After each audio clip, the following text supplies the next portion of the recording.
Hey, welcome, and thank you so much for taking some time to get to know our team, our co-founders here at InsuraTec. To my immediate right, I've got Brandon Hall and Pete Beckman, co-founders of InsuraTec. And over to my far side there, I've got Tom Brown, our National Sales Director. Gentlemen, welcome.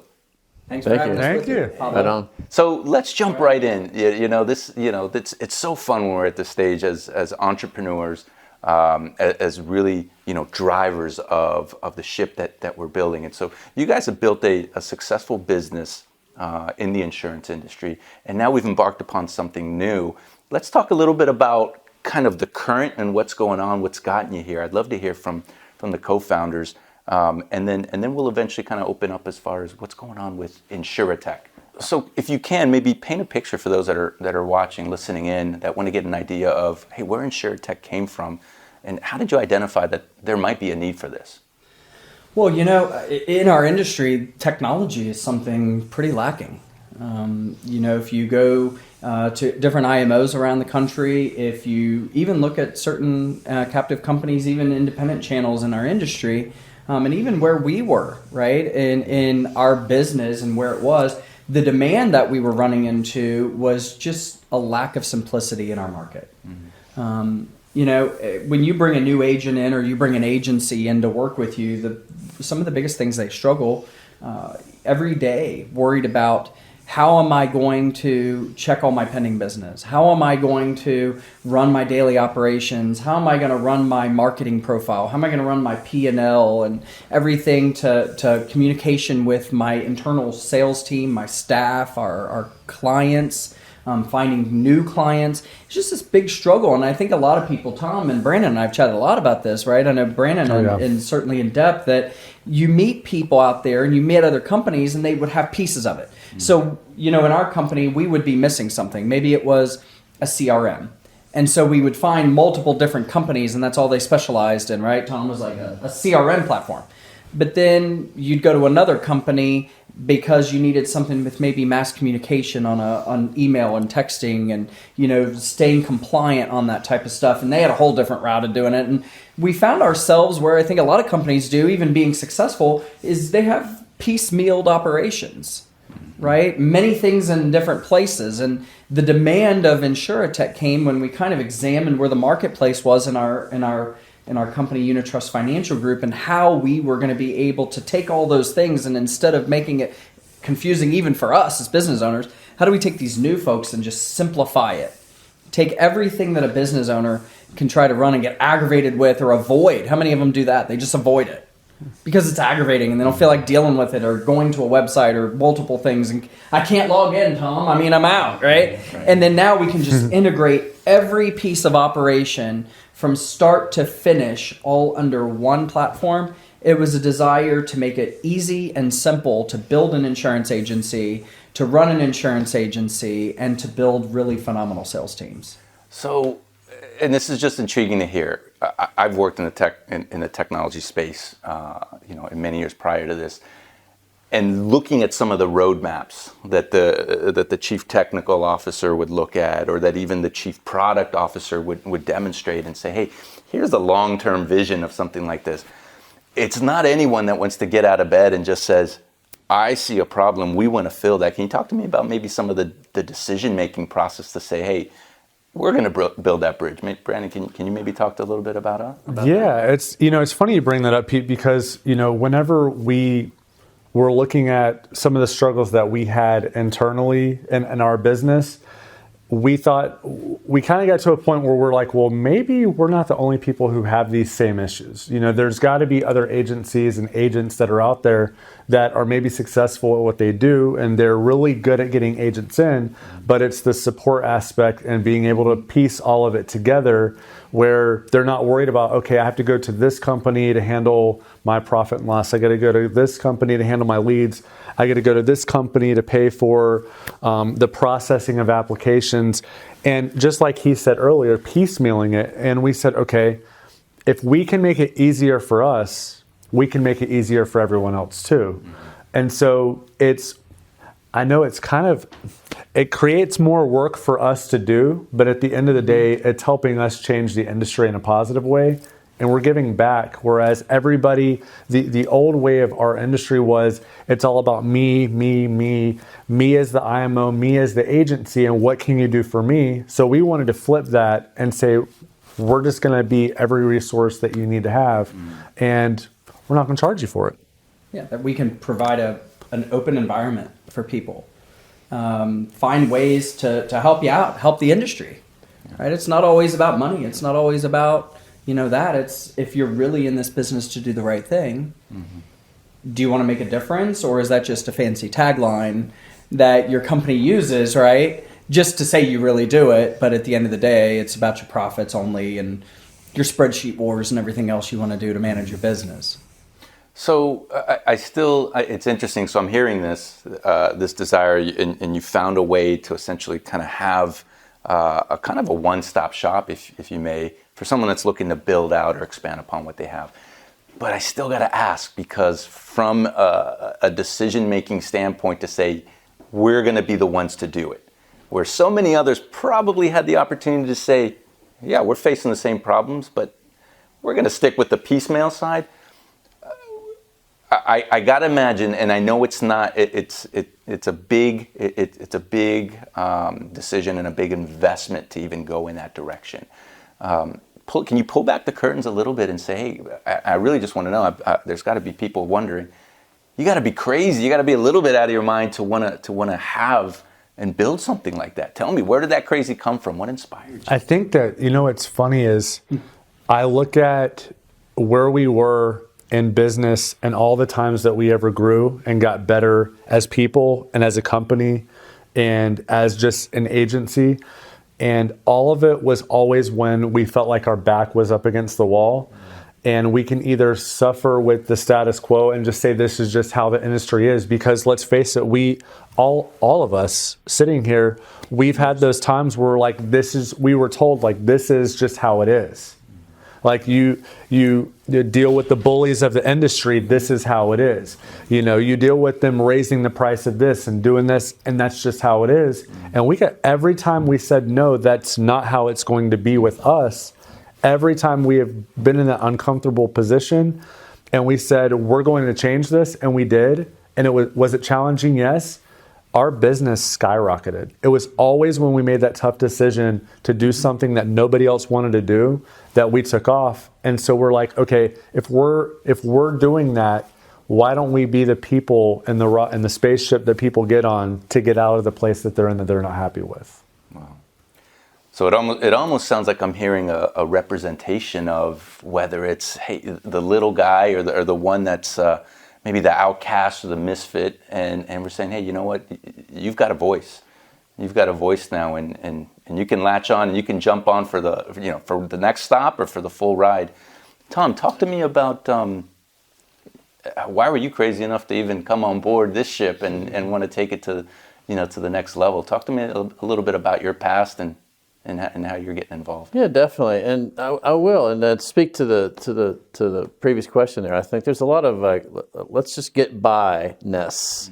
This is how it's done in the industry, and they're just okay with the status quo. Like this, they're just not open to being proactive, as we're discussing today. So why I really came on board with this with Pete and Brandon here is I've been in sales, one-on-one kneecap to kneecap, and eyeball sales, and was a team builder, and did some consulting work and such. And so I was looking for an opportunity, and talking to Pete again, and I was I originally always appreciated Pete and his general where he came from and his smarts, and was a good guy. So first of all, it's about character and who he was as a person, and I know he always really was wanted to do well as best he could. And so in talking to him and then checking out the company, it was and what I heard was something I loved what they were doing, because the people were enjoying it. They were having fun.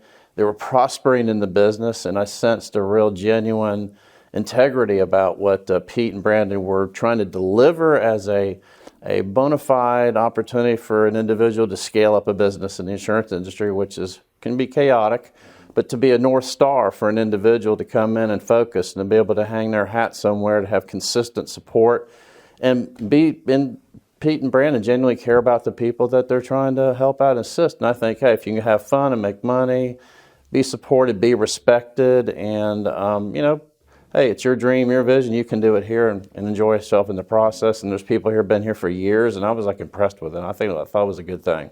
So that was kind of the reason, really the main reasons for me. And I saw an opportunity to grow, with the company and participate in that. That's definitely. Great. I mean, I don't know about you guys, but I'm hearing a sense of community, a sense of confidence, and even a sense of pride for wanting to take on, right, big insurance, and really just stepping up for what's needed out there, and being. I love the word North Star, right? Mm-hmm. I think people can immediately identify with, hey, regardless of where I am in the darkness, if I have something that I know is leading me in the right direction. So talk to me a little bit about kind of the dynamic. Brandon, you've been a producer. I don't know, 150 million. Maybe you can share a little bit of the volume, or maybe. Seems like it, don't it? It feels like it. So what I'm really getting at is, what is the sense of what a successful really go at InsuraTec is going to look like for you? Have you guys thought about maybe what that first year, and maybe even who the partners are that are going to come on board that would make you feel and know that you're on the right path to success? Talk to me a little bit about what that might look like, just in the short term. I look at it not from a numbers perspective, but how many people can we make a difference for perspective. And I don't care if that's one agency, if it's one agent, or if it's 5,000 agents. It really doesn't matter to me, because I know that me as an agent, me being in the field, I know what it's like to go out there every single day and bust your tail and provide for your family and deal with objection handling and all that stuff. It's one thing to have a manager or an upline, as it's also called in the industry, that is always cracking their whip on you so that they can make money, but they really don't care about your success. They only care about theirs. I know what that's like. I've been there. So for me, if we can get one person out of that situation, or maybe they don't even come to us, maybe we provide them with just the knowledge and maybe even the confidence to make the decision to make that leap of faith, that's worth it to me. So I won't even quantify it by a number, to be honest with you. And you know what? What's funny is anybody who would be sitting in our position that would be trying to do what we do, that maybe would call themselves a competitor, they would have a number attached to it. I love that. I think too, if I can say on one thing maybe is, you think, Pablo, and Tom and I have had this, you want to disrupt the market. And most people look at disrupting the market by being innovative. And sure, there's a large element of innovation here. But what I'm finding, the biggest disruption in the market is truly solving problems. It sounds so foreign. It sounds so simple, doesn't it? Like, we're going to fix these problems that these folks have running their business. And by the way, that's probably the most disruptive thing that our industry will see in the last decade. Is because so many people do it for that top. It's a capitalistic approach, right? They're going to make money just for the guys at the top, serve just the people at the top, do just enough to keep you going. Well, whether your agency is a fit here or not, like Brandon's saying, if we can build a culture, provide a way, and maybe just the vision for you to start fixing some of these problems, whether it's a partnership with InsuraTec or whether it's not, at least you get the awareness of maybe some of the things that you and your team need to do.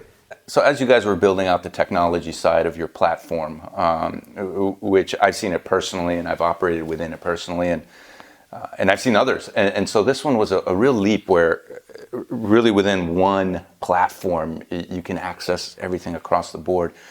I've never seen anything like that before. So maybe if you can start about, and again, in your humble ways, right, maybe share a little bit about that and what it took to really develop that, right, from an investment standpoint, from a time standpoint. And I'm sure to have gotten to where you're at, there had to be a lot of wrong ways to do it and to build it out. Can you share us a little bit about that and let us kind of see where you came from? Yeah, we were very fortunate to find some good development teams to work with our company. Brandon knows the industry as a sales producer, as an agency owner. Tom certainly as an agency owner, a master agency builder, somebody who's been previously for years in network marketing and recruiting and understanding those aspects. Myself working on daily operations on an agency, building sales teams, working on lead management, things like that. We understood what we needed. We quite frankly just didn't know how to build it, right? We came up with this great idea that, hey, let's do it and let's put all these things in one spot. And I think just coming by that and then looking in the mirror and go, wow, does this really not exist? I think that was our first thing. And then number two, it was just coming to the reality that now we got to go find the makeup to do that. Now we got to find people that can take our vision and our experience and our knowledge and can partner with our company and do it. So we hired some great developers to work with us. We went to work. We're still in the process of our build out.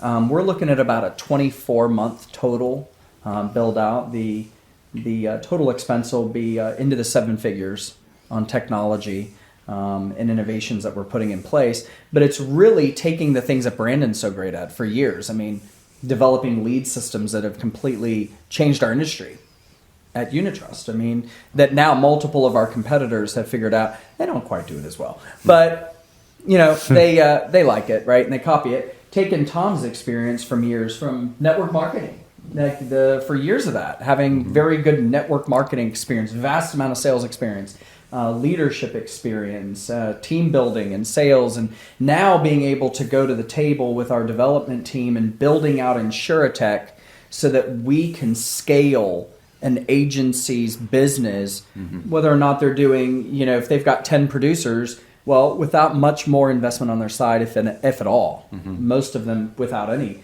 we can take that agency from 10 producers maybe to, how do we help you, to 400 producers, 500 producers. Wow. Take that 500 producer agency and help you scale up to 1,000, 1,500, 2,000 producers, right? And that's the things that are going to take. And it's crazy. Solving problems is the disruption to our industry. It's eliminating the lip service and just the whole disruptive thing is just actually following through on these promises that you're delivering to the agency. I do want to jump in on this really quick because it was eating me up inside.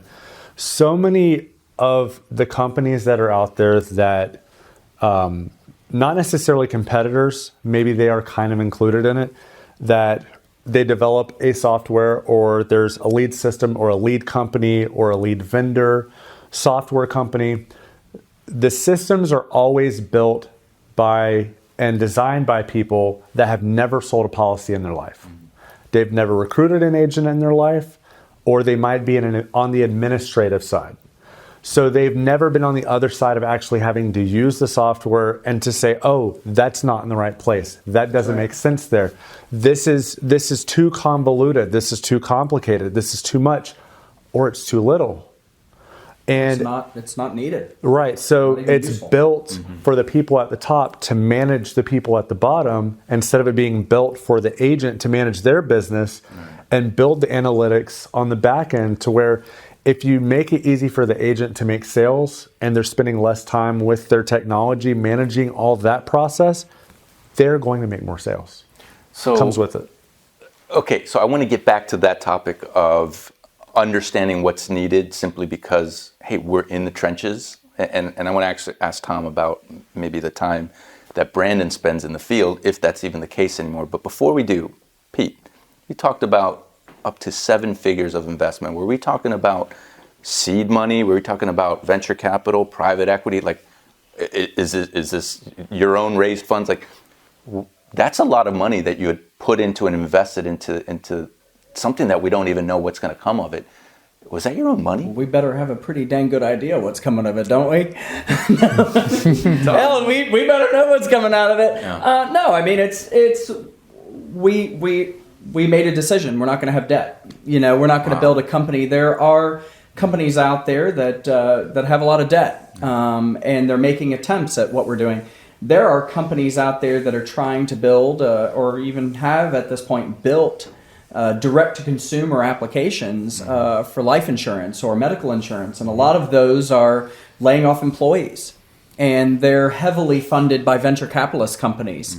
a lot of pressure and things like that. And a lot of, we made a decision, instead of being in a pressure cooker, that we were not going to go out and borrow money and take loans from capitalist companies or anything like that. Our desire really, even at this point, is not to build a company looking for acquisition, but to really build a company for the future. If we were in VHS or DVDs today, we laugh about this. If this was back again in 1998 and we said, hey, do you want to invest in some of these old stores, right, that we all are aware of, that were on the block of every grocery store, right? And you can go in Friday night and you can buy a DVD or rent a DVD. Would you do that knowing what you know now, or would you have invested in Hulu or Netflix or, Peacock? I mean, look at these companies. And so I think what we're doing is at the same degree, right? We didn't want to be heavily funded by any type of venture capital. We wanted to fund everything internally our own. That keeps the pressure off. Wow. Right? Number two is we're not worrying about staffing. Instead, we're worried about growing that, right? Growing our channels instead of laying off employees to replace that with technology. Because even as great as our technology will be, we heavily realize that it will never replace people. It will never replace the relationships that people have with consumers. There's one particular life insurance company, direct-to-consumer company, who is very touted all over online about becoming the best direct-to-consumer company, but yet 9 out of 10 of the dollars they spend in advertising is to hire an agency. Because they quickly found that their systems and everything are built to sell insurance with the use of an agent, not by going direct to consumer.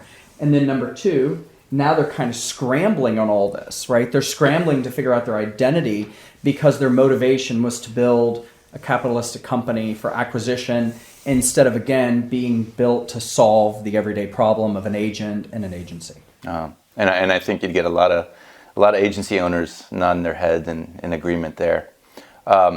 So Tom, I want to ask you, right? There's the art of selling and production, and this idea that we can relate to our users being the agent and the agency owners. How true to that is InsuraTec and are the co-founders here, and even with you, in understanding what it's like to be in the trenches? Like, are the guys that you work with, are they still in the field today, or are they part of an executive group that's kind of behind the scenes, making shots, calling the shots, making decisions? Oh, this is all about being in the field, and having experience in that for sure. It's real world experience. So can we take a client, a potential client, and have a proper selection of products for that client, and then be able to submit an application seamlessly, and then have it issued and have everything down sequentially. And there's so many problems within current, companies that they have of just getting that process down to acquiring a client and then getting paid and having it issued. And so, that's the existing problem, right? There's a lot of issues there when you have an agent having to go to various different companies and doing different things. And so we've solved that basic situation for folks to make it a simplified process with an at-a-glance, one-click look. All right. Get it done. Now I know Brandon's got probably the most experience out of everyone, all together in this room. In fact, if not in the company, in the field. Are you currently using the technologies that you've already built, Brandon? And if so, how's that helped you?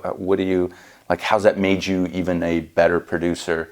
And forgive me for not saying, share with the folks at home, what kind of numbers were you used to doing without technology, and then how has technology even helped you now?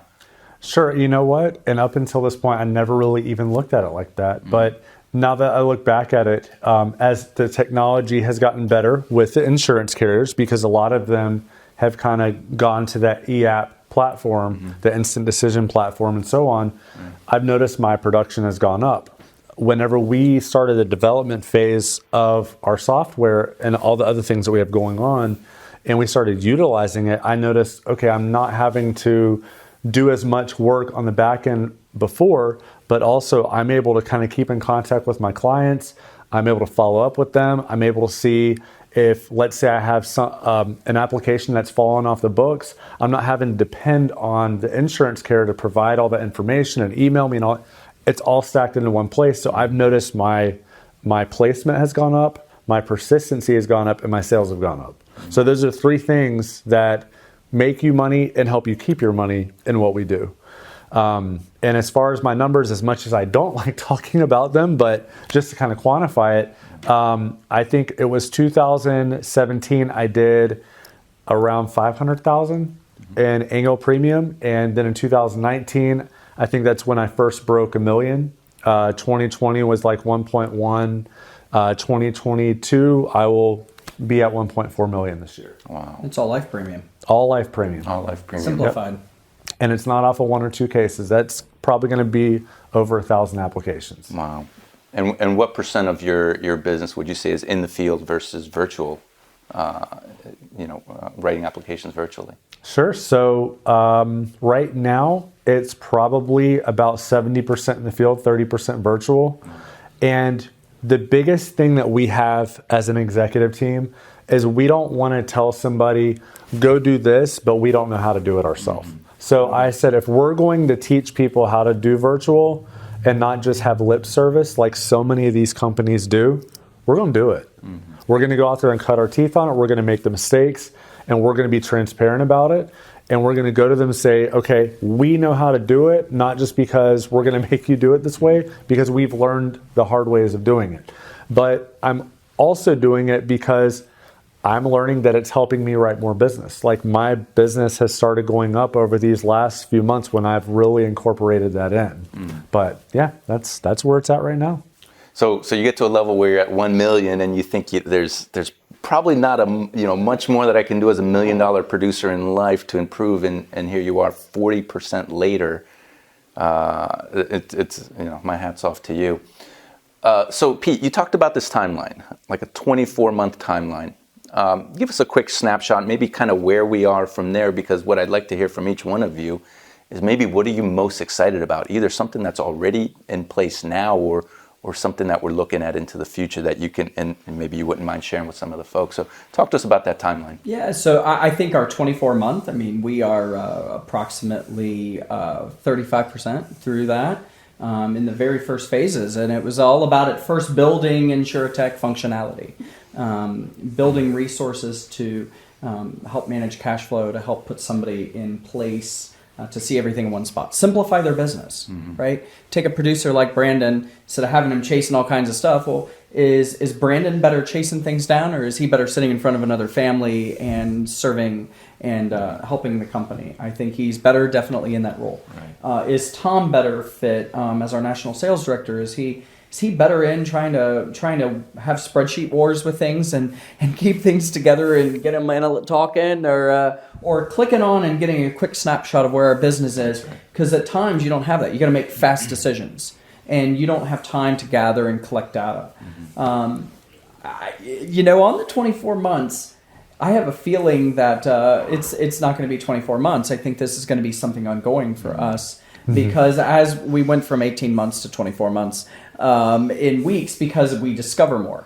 We discover P&C agency shops who, these business owners own a large, vast book of business. I talked to one a few weeks ago, and they have a family business in Carmel, Indiana, and it's been passed down. And running a phenomenal P&C shop, starting to run in the life segment of the business, don't really understand that side of the business, but have certain desire to scale. Well, with 100,000 plus clients, how do we help that agency, scale with 10% more effort into their business? How can we help them quadruple their business? Because now we can add through digital integration, through AI intelligence, through marketing, a whole new vast book of business for life, for retirement solutions, for debt-free life, all in the same book of business that they already have. Very, very excited about our next phase of InsuraTec, which is building out all of our mobile digital integration.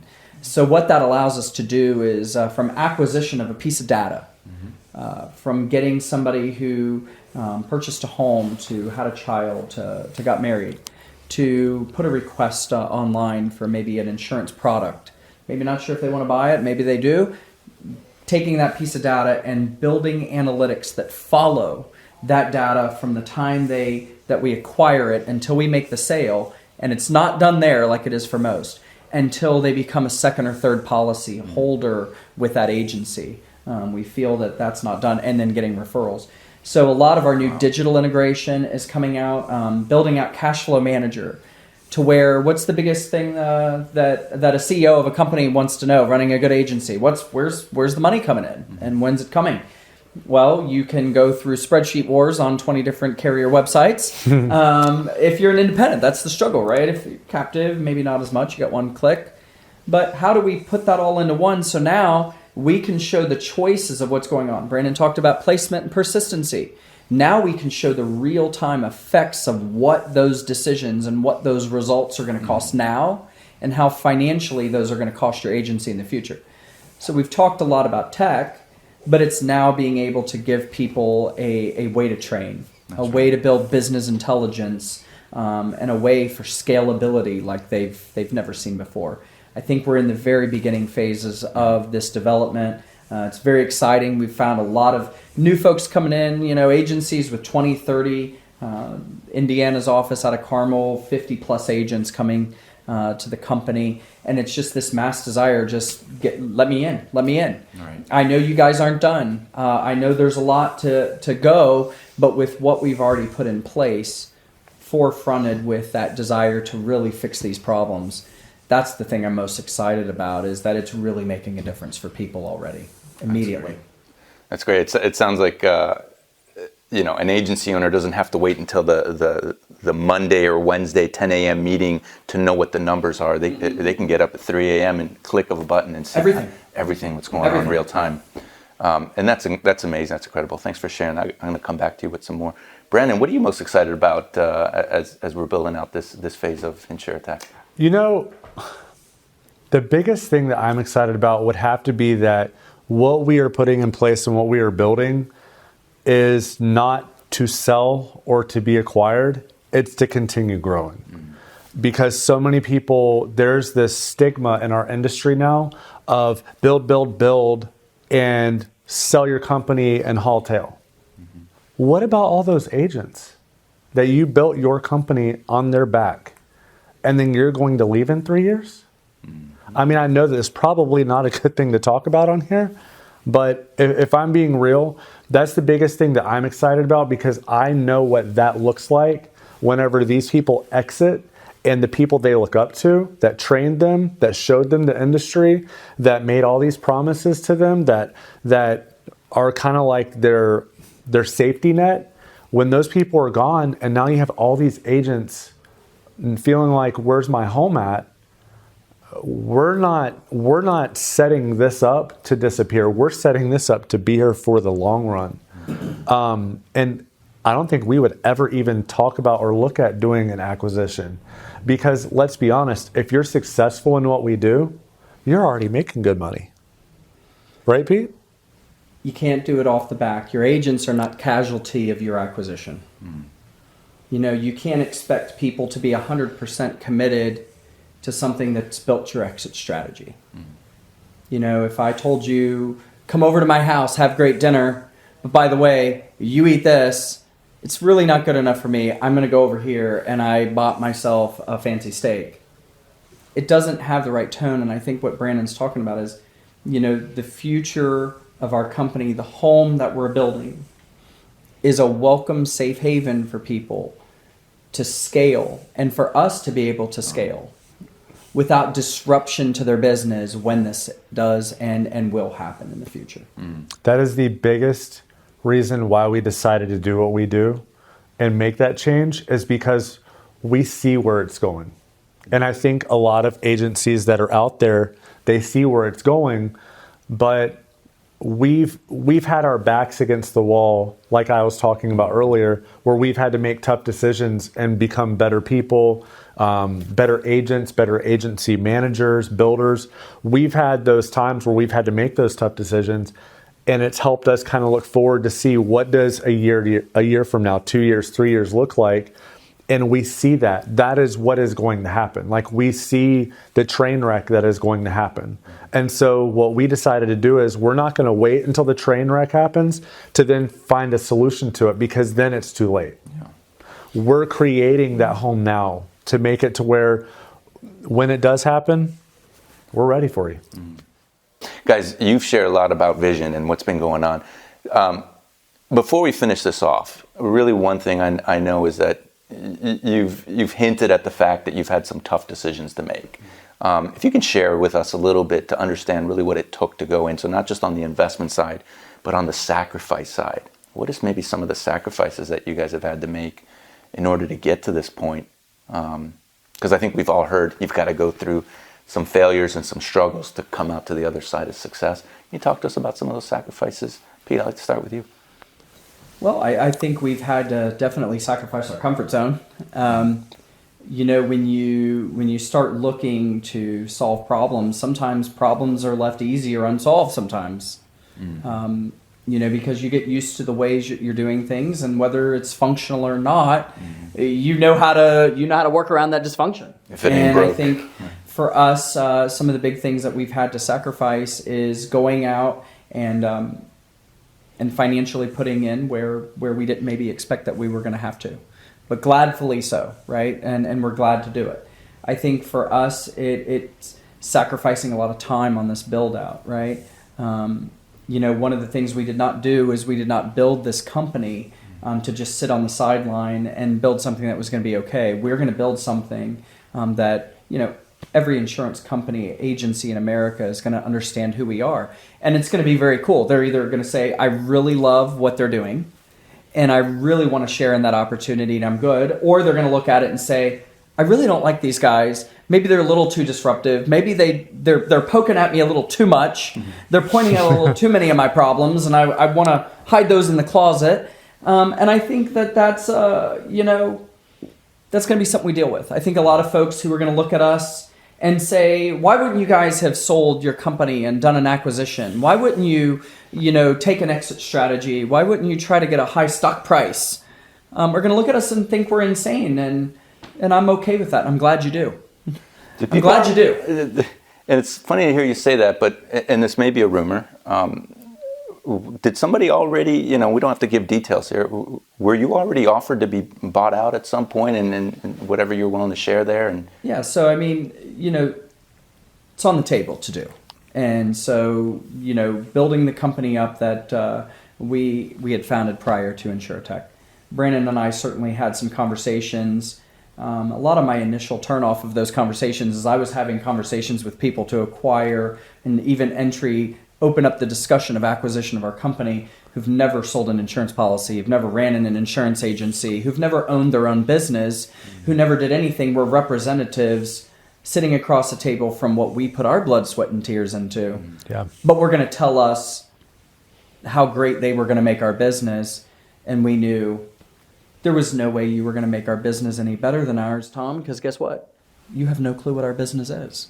You think you do, and maybe on a numbers standpoint, if you're looking at a P&L, you might have a clear understanding of the business. But when it comes to what took the work, the blood, sweat, the tears, the people, the effort, the energy, the choices to get that P&L to where it was, they never had a clue. And I still don't think they do. Wow. So for us, making that decision was to go out and serve our agents and go out and be there for them, as Brandon said, on the long haul, instead of just take an exit strategy. Why we're asking them to stay 100% committed. Man. I don't think it's the right thing to do. Spoken like a true leader. So Earl Nightingale once said that success is the realization of a worthy ideal. Right? And at the beginning I asked about success, and for everyone it's different, but it is something that's worth chasing, and it is something that's constantly progressing. As you're looking to grow this business, this InsuraTec over the next 12, 24 months, and as it continues to progress, tell us who you're looking to lock arms with. Who are you looking for? Who are you inviting in? Maybe who are you even saying, hey, maybe this isn't for you right now. Can you expand a little bit about that and Maybe we close out from there. I think for us, who are we looking for at InsuraTec? We're looking for agency owners who want to take their business to the next level, who are not going to be scared of disrupting their business in a shake-up in a good kind of way. I think we're looking for people who are sick and tired of the old school way of doing business. I think we're looking for people who really truly at the core of who they are and what they're building for is service at maximum capacity to their agents and to their clients. You can't tell me that you are at a max level of service to your clients and you have no way to manage your business. That is clearly, a false way to look at your business. But I think the qualities and caliber of people that we're looking for are people who want to come in and serve. I think they're people who want to come in and innovate, who want to come in and are willing to have those discussions to change. I think people who come in who really want to see, taking their P&C shop and building new ways of doing business. Take their life shop and add completely new elements of business. Take Medicare shops who would rather work 12 months out of the year instead of 3. The ones that maybe want to work 3 months, hey, we're happy for you and I'm going to clap for you. We may not be the fit for you. Keep doing what you're doing. But if you see a need to serve those clients and further things than you do, I think a conversation with us for 15 minutes might behoove you to see what our purpose, who we are, what our vision can really do for you and your organization. That's right.